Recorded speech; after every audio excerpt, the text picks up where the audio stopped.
All right, welcome in, Digital Sports Desk, Joe Dubois. Let's throw this puppy up. I should have done you first. Sorry, Dave, but it doesn't matter. Oh, are the graphics playing? Oh no, it's that one right there, huh? There we go. Learning. That's week me. 3. And then we don't know Digital News Desk, but we do know sports. That's right, and that's what you're here for. Right. So, and let's get right into it. What do we want to talk about today? Well, we got to talk about Bucks Pacers. Right. 3-6 matchup in the first round. The Bucks kind of stumbling their way into the playoffs, but hoping that they can find their footing now that it matters. What are your thoughts heading into the series? My thoughts were last Tuesday when you and I went down to cover the Celtics game. Oh, they're getting it together, and then the Giannis injury happened. Yeah. It doesn't matter how together things are without him, I fear. Of course, the official news from the Bucks was that it's a soleus strain. That's a muscle in the calf that attaches to the Achilles. They'll have to do some soleus searching to decide how soon they want to play Giannis coming off of this. What immediately comes to my mind is Kevin Durant a few years ago when he tore his Achilles in the finals. He sat out an entire Western Conference Finals to rest his calf, came back in the second game back, he tore his Achilles. So the Bucks don't want any part of that because that would jeopardize next season as well. It's definitely the concern, but then I mean you got to win this series, right? So it's balancing those two things. With how poorly they've played of late, how do you weigh winning this series versus? Well, I would still say full health them against anyone in the East other than the Celtics. I think they could totally hold their own. So I would consider that. But then again, even with Giannis, the Pacers could take him down. 4 out of 5, the Pacers winning that regular season series. So this year, Giannis played all 5 games against the Pacers. He averaged 44.2 points per game. Yet the Bucks only won 1.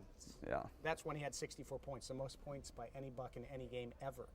Giannis had 53 and lost to them in one game. So obviously, I don't think the Bucks will have Giannis for Game 1 on Sunday. That's all we know about the schedule so far. And I would fear they might not have him for the whole series. I think if I were in charge and I were looking at Kevin Durant, what happened a few years ago, I might say, okay, get by without him for the first round, and if you can't get out of the first round without him, how far were you going to go anyway? That might be my approach. I don't hate it. If I were in charge of it. I don't hate it. Well, one team that doesn't have all these concerns is the Brewers. They're fresh off of winning 2 out of 3 in Baltimore, one of the best teams in the league. So they can really do no wrong right now. I know we've talked about them a couple times already, but the latest from the Brewers, what have you seen? I think they're impressive. They have the best run differential in the entire National League. I love when the Brewers prove Vegas wrong. Right now, 1 through 5 in the NL Central, the exact opposite of what Vegas picked. Right now it is Milwaukee, then Pittsburgh, then Cincy, then Chicago, then St. Louis. Vegas, they don't know baseball, I guess.